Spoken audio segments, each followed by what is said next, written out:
This week on Personally Speaking, my guest is Joe Piscopo, who's written a terrific new book called Average Joe. Stay with us.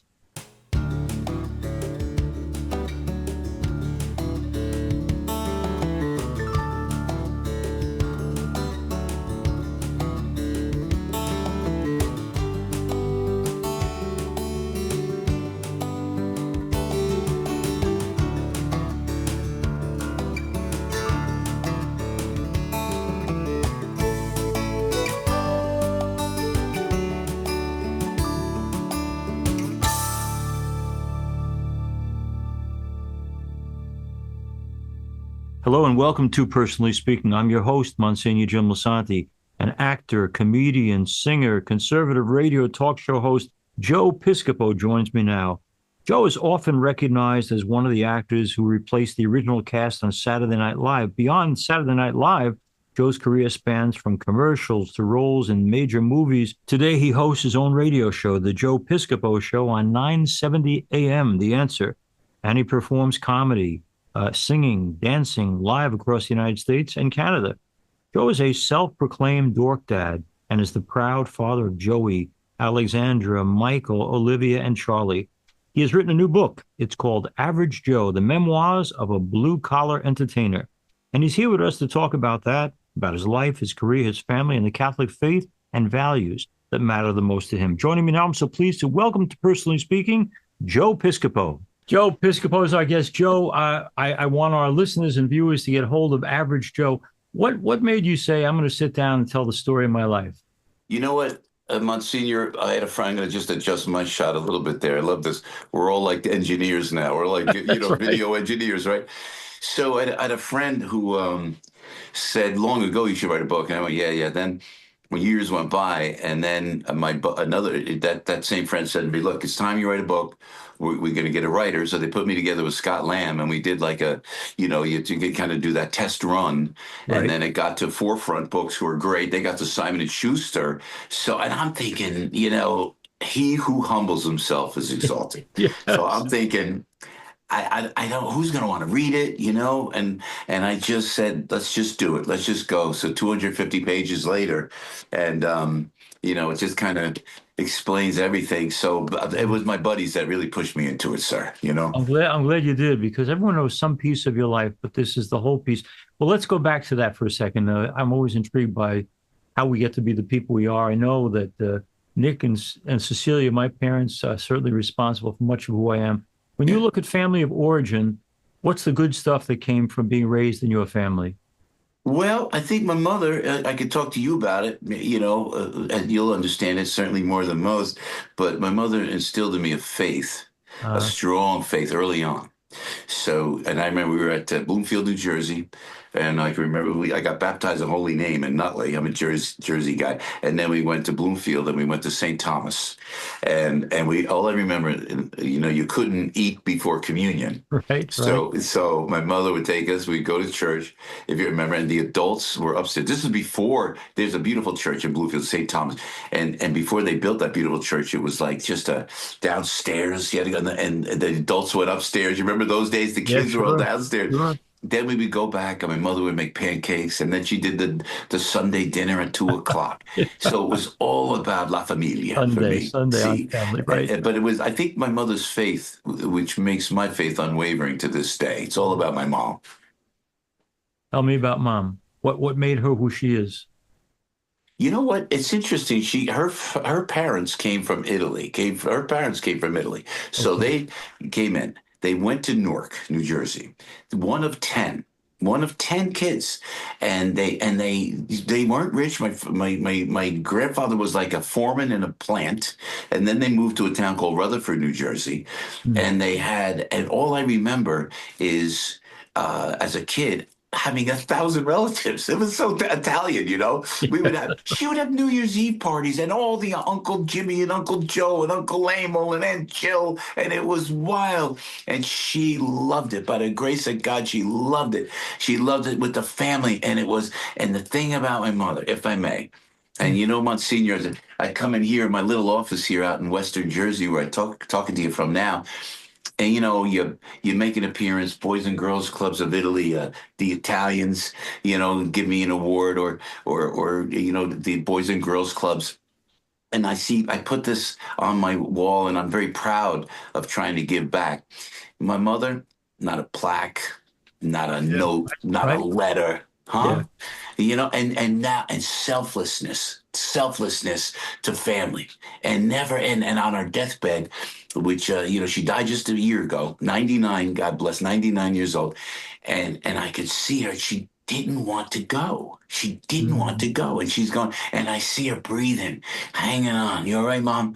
I don't want to miss anything. She goes, oh, come in, and no accolades, no awards. We're going to have an award dinner for. No, she just did it, and I think that's why God puts us here. But boy, if I could live, it's a bar that I try to reach every day, to reach that bar that my mom set. But it ain't easy, Monsignor. I'll tell you. We're here with Joe Piscopo. His new book is called Average Joe. I hope our listeners and watchers will get it. My mom last year as well went home to God. She was 102, Oh, and I used to say to her, because my dad died back 20 years ago, and I said, "Mommy, do you miss Daddy?" "Oh yeah, I miss him terrible." "You love Daddy, the only man I ever loved for sure." "Mommy, do you miss him and love him enough that you want to be with him?" "Oh, no, no, no, no. There'll be time for that later." So I think your mother might have that in common. Let me ask you. yeah, We get when you're in the priest business, lots of people saying, "Don't you wish Pope Francis would change the rules and let people yeah, get married and have kids?" yeah, I think after doing 40 years of priesthood, that marriage and raising kids is a beautiful thing, but it's also hard. And yeah, I mentioned that because I was checking you out. We have Joey, Alexandra, Michael, yeah, Olivia, and Charlie. You have yeah, 5 kids. yeah. How intimidating is it to raise a family, to raise kids, hopefully give them good values that'll keep them on the straight and narrow? Uh, Parenthood for you, how Yeah. important? It's the only thing. It's the reason for my existence. The reason I think that the Lord puts us here.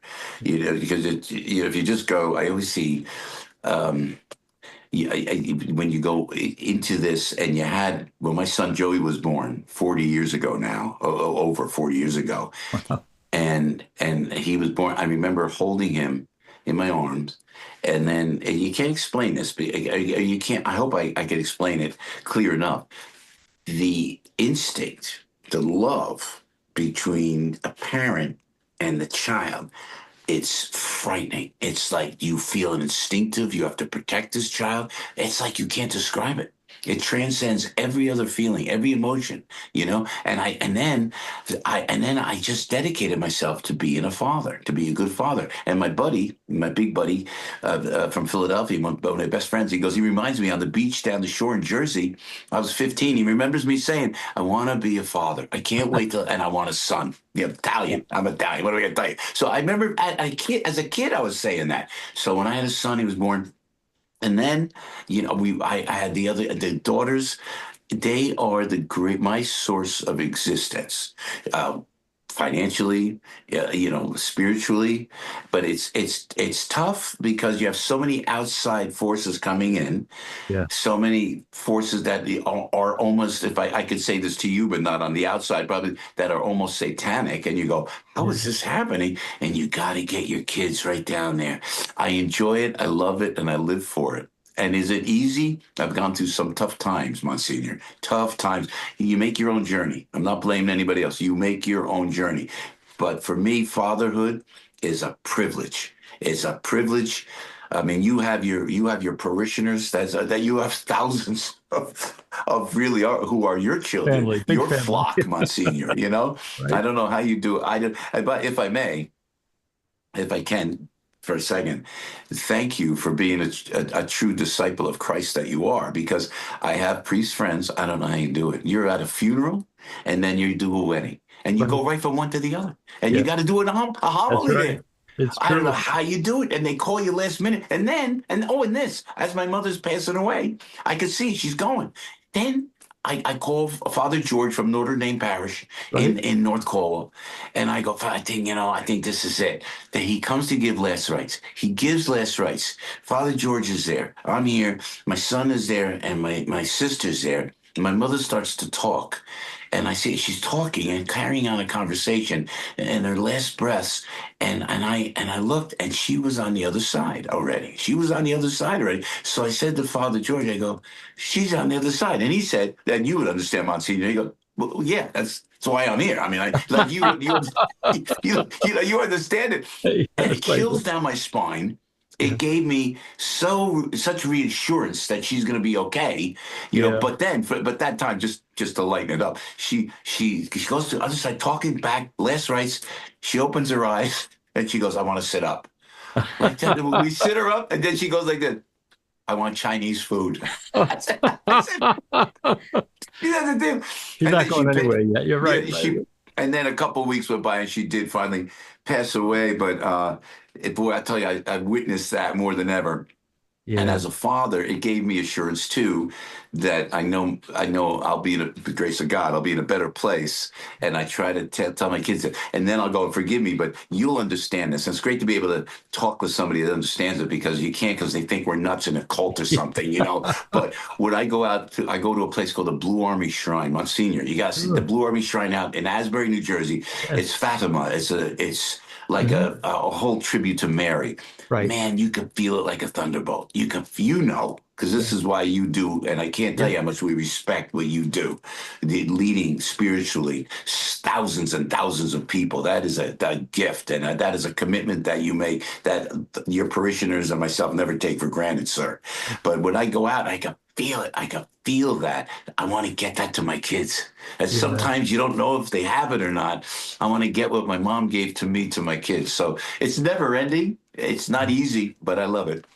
Joe Piscopo is our guest. His book is Average Joe. You know, when you're talking about trying to protect them and guard them from a dangerous world, years ago I had interviewed Carol O'Connor, and he said he thought a parent had one job and one job alone: to get between evil influences and the kids that you love.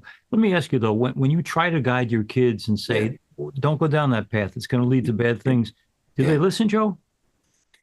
Sometimes most of the time they do. Thank you. It's a good question. And they do most of the time. But a lot of the time, it's like when you see the indoctrination of Yeah. what's happening in schools, that's tough to break, Yeah. Monsignor. I'll tell you, it's tough because they get, honestly, if we could be honest, brainwashed. They get Yeah. brainwashed, and they get brainwashed against everything, including God and religion and everything else. And you have to, so you hope that they hear it. I'm hoping, because I don't think I got it early on, and then I went wayward a little bit. Then Mm. I came back to the church, and I think hopefully that's what my kids will do, that they'll hear dad, so that I think they're listening. And like, it's as you get older, everything your mom said was always right. You see, your mom was right. Whoa, wow. And you start to, so hopefully they're listening. I've been blessed with the greatest kids in the world, so hopefully they are listening. Yeah, I'll let you know. How about that? I want to hear that. Listen, I want to ask you too, because if anybody looks you up online, Yeah, you'll see Joe Piscopo. He has worked so much and so long and so hard.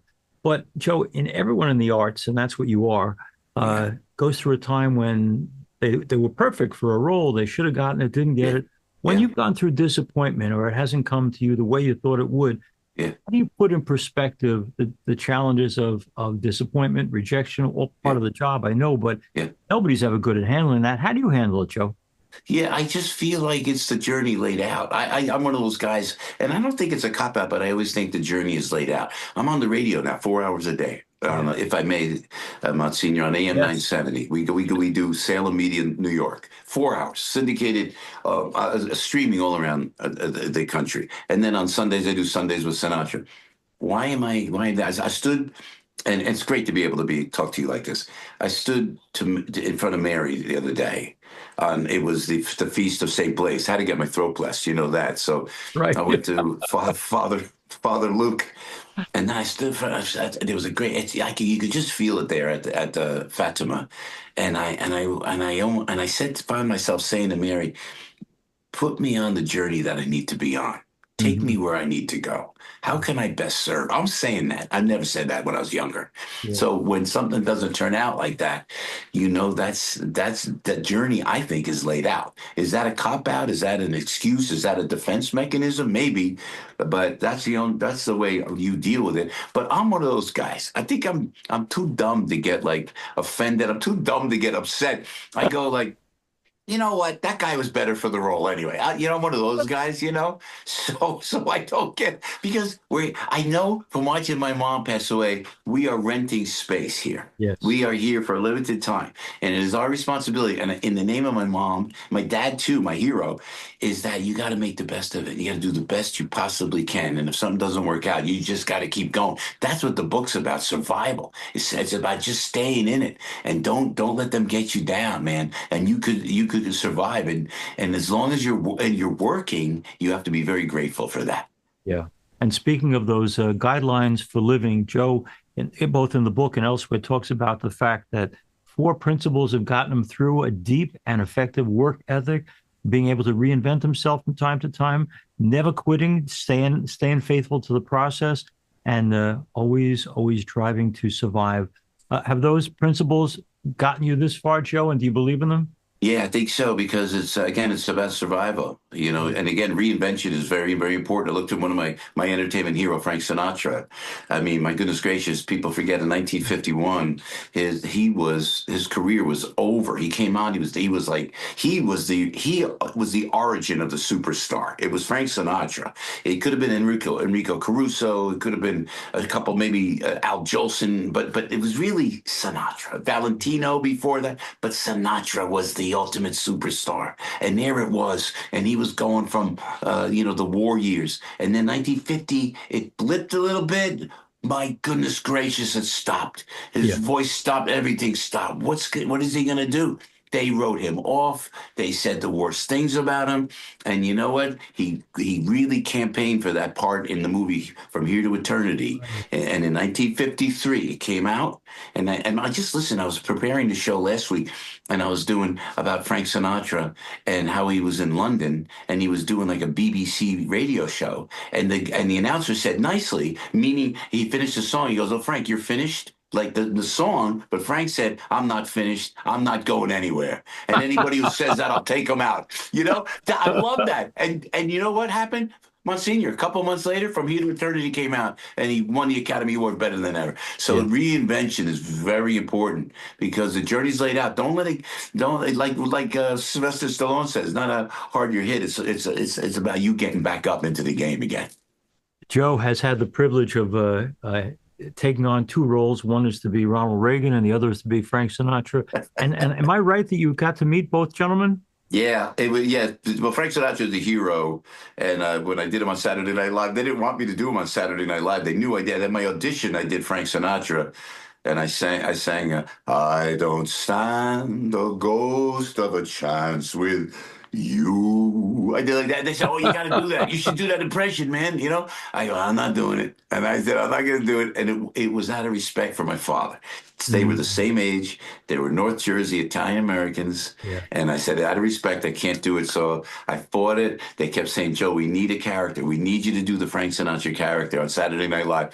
So I finally did it, and it worked. And I wrote Mr. S a letter. And I said, "This is done with the utmost respect." And my father said, "You're the number one entertainer. And you're an icon to Italian Americans everywhere."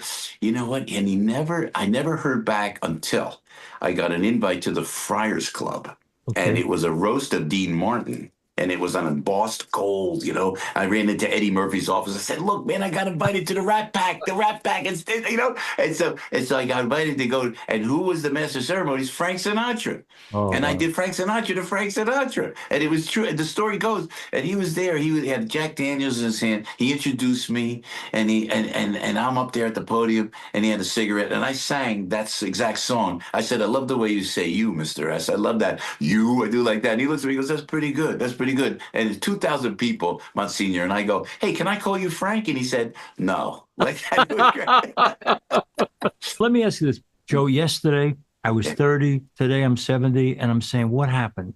How do you give perspective to you look great, but how Yeah, do you would give you? perspective to the whole process of aging? Yeah, you do too. My gosh, God bless you. I know. Can you believe the 70 thing? It's like, but it's okay. It's Every okay. sin you're forgiven, Joe. Everything is forgiven. Every sin. No, you really do. God bless you. I mean, but I don't even think about it because my mom never thought about age. When I look at pictures of mom and I see her and I then I go, she's with like my kids when they're babies. Right. And then I'm looking, when she was 87 when she was there in the pictures. Wow. I thought, wait, she's 92. She was 92. Never stopped, never stopped. And that's what I think we have to keep that. So I don't even think about it, about age. So so it's just a number. Yeah, I got to ask you, Joe Piscopo, I mentioned, has this new book out, Average Joe. But Joe, you have so many talents. God knows you can sing, you can act, you're a comedian, you're an entertainer, you're a host of a 4 hour show. But I got to ask something, and this is kind of what I consider the Derek Jeter question, because I had Derek Jeter on. I asked him Oh, why, when every kid in America wants to be a successful baseball player and be yeah, popular and rich, Derek, why did God give it to you? What does He expect you to do with it? In the yeah. same way, Joe, you have so many gifts, and I'm wondering, what did God think of when He was giving you all these gifts? What does He want Joe Piscopo to do with the many talents he has? Yeah, God, that's a wonderful question, Monsignor. What I think, and between you and me, I think that it was the radio thing because I love being on stage most of all. I love being on stage. Yeah, yeah, I invite you to a show anytime we go. I play like a variety of instruments. We joke around. It's a lot of fun on stage.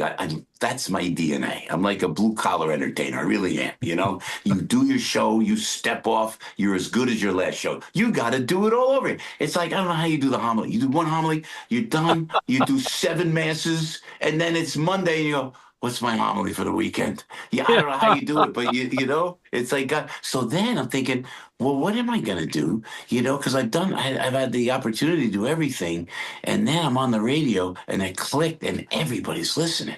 People come up to me. I've never felt the connection with an audience like I have with the radio because it's the most intimate connection because that you are in their home, you are in their car, you are right there. Whether it's a podcast or not, if people are listening to us now, Monsignor, we are talking to them and they're thinking it's like they're talking to me, and you know what, we are. So and then when I see the country, all the things going against everything my parents taught me, and I'm going to fight it on the air, and I'm going to say what's right. And then I did this, Monsignor. I start talking about church. I start talking, I went to church today. The homily was great, but they do 7 verses to the songs. Can we do 2 verses? Can we do 2 verses? And then I talk about the saints with their hands out, with their eyes up. They're going, Lord, another verse of the song, go like that. I'm going, but I know what I'm doing. I'm setting the stage because I'm saying I go to church. And then I go, oh, it's a holy day of obligation. And we joke about it. My news guy, Al, God bless him, he's an agnostic. And I go, Al, Jesus loves you, man. You know that, right? Just to bug him. But I know what I'm doing. It's under the radar. It's under the radar. I think the Lord put me on the radio. Now I got my cousin Paul. He goes, I went back to church, Joe, because of what you said. How about that? I'm telling you. And I feel it. And then Debbie Duhame, she's as Catholic as I am. We go to church, I always have my guilt-ridden church going, God-fearing Italian Catholic, and I go, and it's not just that, but it's just what's right in the world. And like Donald Trump said this morning, President Trump said, you need the religion, we need God in this society now more than ever, because I really believe there's a satanic pull away. So I think, to answer your question, it's the radio. I think so. It's not easy. It's 4 hours every day. It ain't easy, I tell No, you. I was going to say you're amazing. Joe Pisco has been our guest. Joe, I have a final question, and it kind of wraps the whole thing up. The Okay. first the first interview I did 100 years ago was a man I knew and loved, and that was the film director Frank Capra. And we Wow. became friends till I did his funeral at the end of his life. Anyway, he's a great man. But I Yeah. remember him saying that the problem with America was not that it was a sick country, but that sometimes it was a discouraged country. And he said discouragement is a greater illness than anything else. So I'm talking to this guy, Joe Piscopo, today, who is filled with enthusiasm and zeal for God, for the country, for his family. And I got to ask you, like, where does your hope come from, and how do you keep hope alive? Yeah, I think it's instinctive. I think the hope is instinctive and the positive high road is instinctive. There's always going to be something that wants to take you down. And I always believe that evil will always be there, and it's very powerful. So I try to combat that with being with overly positive people, and especially in my business. Oh, you didn't do this. You should be doing this film. You should be a bigger star. What happened when they'll make jokes about you? You got to take the high road. And it took me years to get there, by the way. It took me years. You said we're pretty much the same age, and I'm thinking about you, with that age comes that wisdom. So Yeah. I think it's instilled in my parents. And as you get older, you know what this means in Italian, when you go like that with Italian, you let them say what they want. Take the high road, and you will always prevail. If you take the high road, you will always prevail. And I think that's it. And I have to tell you, Monsignor, if I may, I can't tell you how much I appreciate what you do, sir. I'll tell you, it's an inspiration to many. I don't know how you do it. We so support what you do, and I really believe over and it's, what, if you believe in remember catechism when I was a kid at St. Thomas, who's God? God is the supreme being who knows all things. You remember that? Well, is there an evil side to that? I'm telling you, when you see some of these things that happen in the world, there might be. So we look to you, and we appreciate your spirituality and you blazing the path and leading the way, sir. It I'm means a lot hoping to a that lot of us. I'm hoping that when this Personally Speaking airs, Joe, that every priest out there is watching, because you are such an encourager. Yeah. And boy, we need that, because these, as you know, in the church and elsewhere, are hard times. But you give us hope, you give us encouragement.